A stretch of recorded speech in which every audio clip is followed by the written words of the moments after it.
बातमीपत्रामध्ये आता पाहणार आहोत सकाळच्या महत्त्वाच्या 100 बातम्या अतिशय वेगवान स्वरूपात. सुरुवात करूया. माणिकराव कोकाटेंनी अखेर मंत्रिपदाचा राजीनामा दिलाय. कोकाटेंचा राजीनामा मुख्यमंत्री फडणवीसांनी स्वीकारलाय. पुढील कार्यवाहीसाठी राज्यपालांकडे राजीनामा पाठवण्यात आलाय.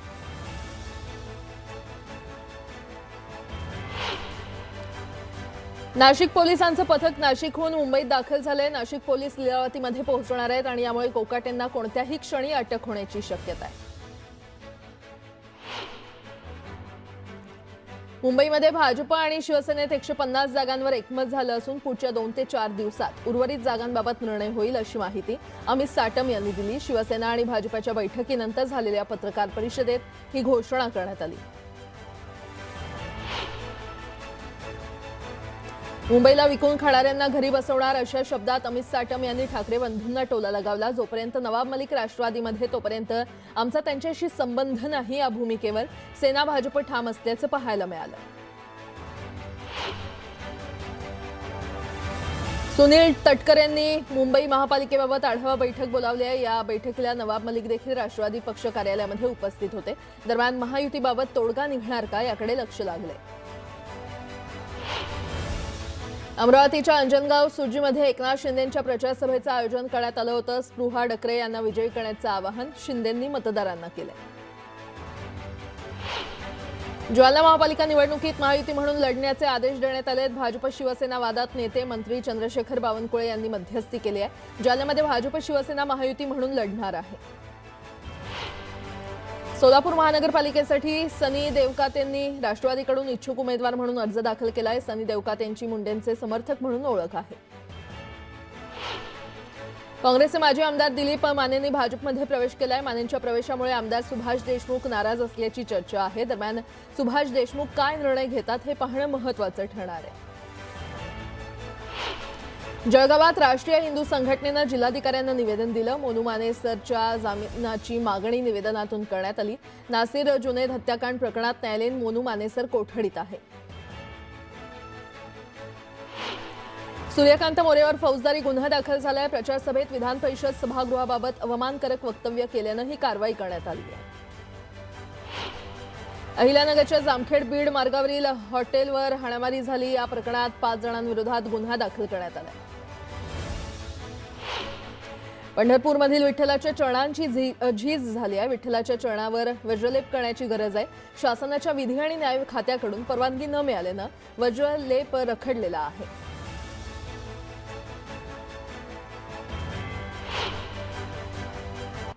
आता एक मोठी बातमी. पुणे मुंढवा प्रकरणी पार्थ पवार यांच्याकडून अज्ञाताविरोधात तक्रार देण्यात आलेली आहे. खोट्या सह्या वापरून जमिनीबाबत पत्र केल्याचा दावा यामध्ये करण्यात आलाय. जबाबदार असलेल्यांवर कायदेशीर कारवाईचा इशाराही देण्यात आलाय. सर्व पत्र बनावट, त्याच्याशी कोणताही संबंध नाही असं पार्थ पवार यांच्या वतीनं सांगण्यात आलंय.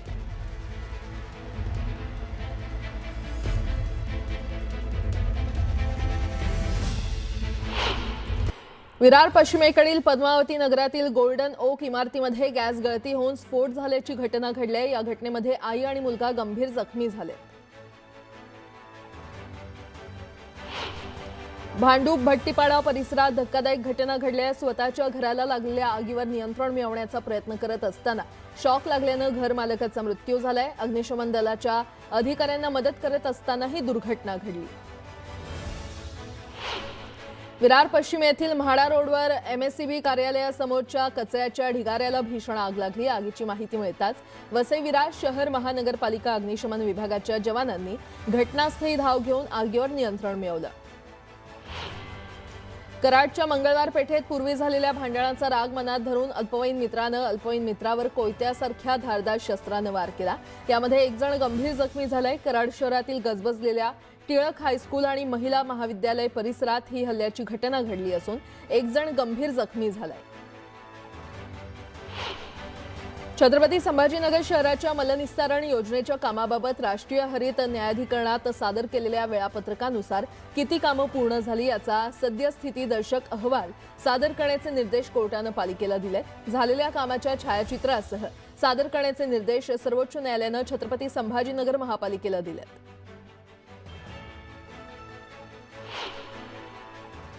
एक सविस्तर बातमी पाहूयात. पिंपरी चिंचवडमध्ये दोन्ही राष्ट्रवादी एकत्र लढण्याची चर्चा आहे.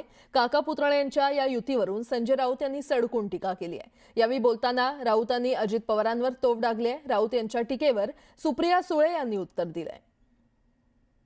आता भाजपचा पराभव अजित पवार कसे काय करणार? हिंमत आहे का? म्हणजे हा तर्कच मला पटत नाही की भाजपचा पराभव करण्यासाठी पवार एकत्र येतात. म्हणजे अजित पवारांचं अजित पवार हे भाजपचा पराभव कसे करू शकणार? जे भाजपच्या युतीमध्ये आहे किंवा भाजपच्या पालखीचे भुई आहे ते भाजपचा पराभव कसं करणार? लगेच तुरुंगात जातील. तो विचार जरी मनामध्ये आणला आम्ही तुमच्या विरुद्ध उभे राहू, हे अमित शहाचे पक्ष आहेत. असं आहे की अजित पवारांशी युती करणं म्हणजे भाजपशी हातमिळवणी करणं असं मी मानतो.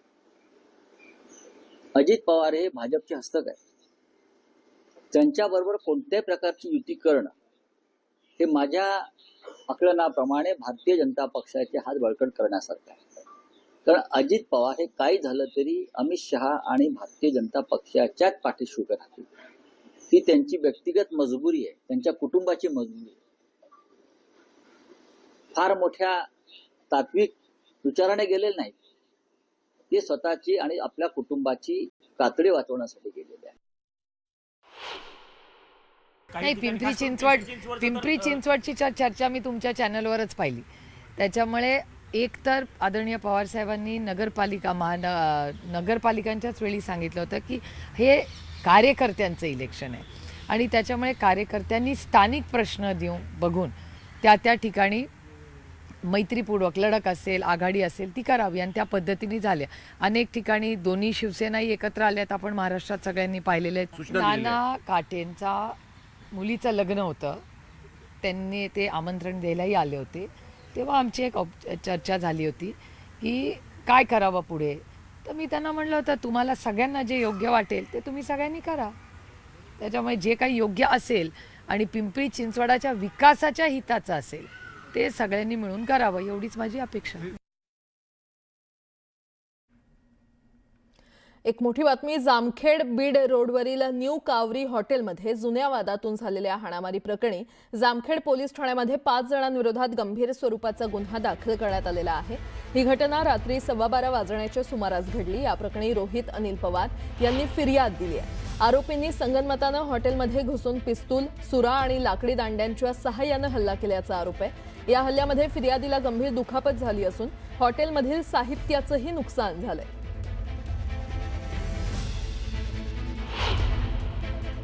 पोलीस ठाणे जामखेड येथे CR नंबर 669/2025 कलम BNS कायदा 109, 189(2), 191(2), 191(3), 190, 324 व भारतीय हत्यार कायदा 325 प्रमाणे गुन्हा दाखल करण्यात आलेला आहे.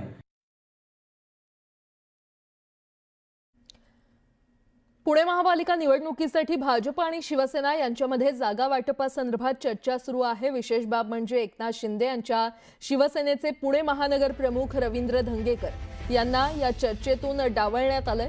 मोहोळ आणि चंद्रकांत पाटलांना केलेला विरोध धंगेकरांना भोवल्याचं या बैठकीच्या निमित्तानं समोर आलंय.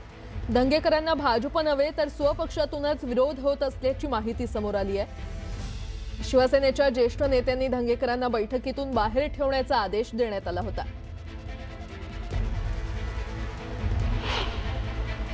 अण्णा, धंगेकरांना बॅन केलंय का बैठकीला?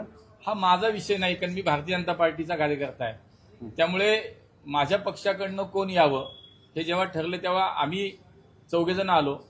हा शिवसेनेचा विषय, त्यामुळे शिवसेनेचे नेते सांगतील, त्यामुळे माझा काही तो विषय नाही. सेनेमध्ये उच्च पातळीवर काम करणारे अनेक नेते आहेत. ही बेसिकली नेत्यांची बैठक होती. चंद्रकांत दादा होते, नीलमताई होत्या.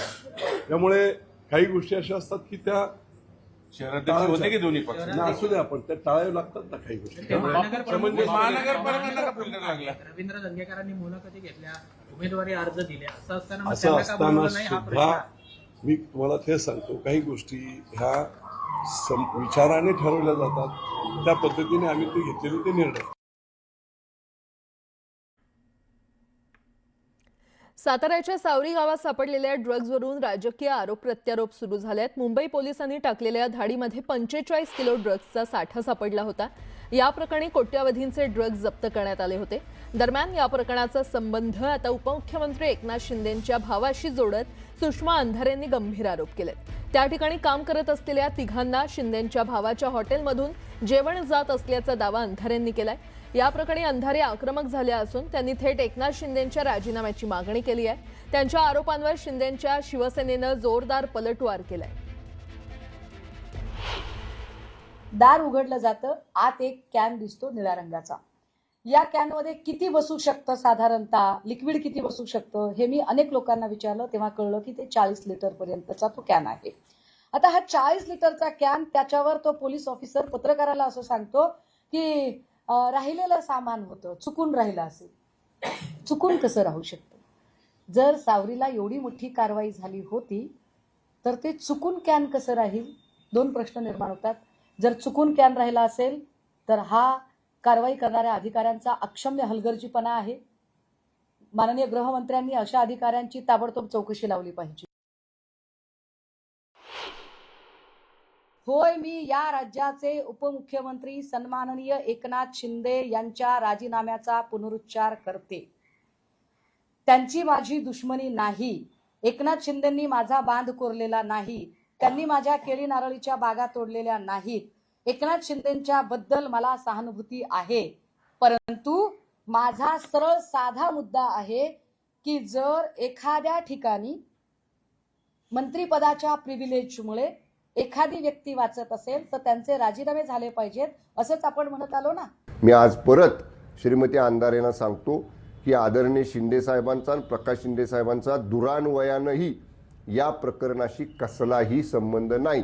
कुठल्याही चौकशीला आम्ही सामोरं जायला तयार आहोत, पण केवळ शिंदे साहेबांचं नाव घ्यायचं, सनसनाटी निर्माण करायची आणि स्वतःच्या पक्षात मी कशा पद्धतीनं शिवसेनेला आदरणीय शिंदे साहेबांना या ठिकाणी डॅमेज करते हे भासवण्याचा प्रयत्न श्रीमती अंधारे करतायत.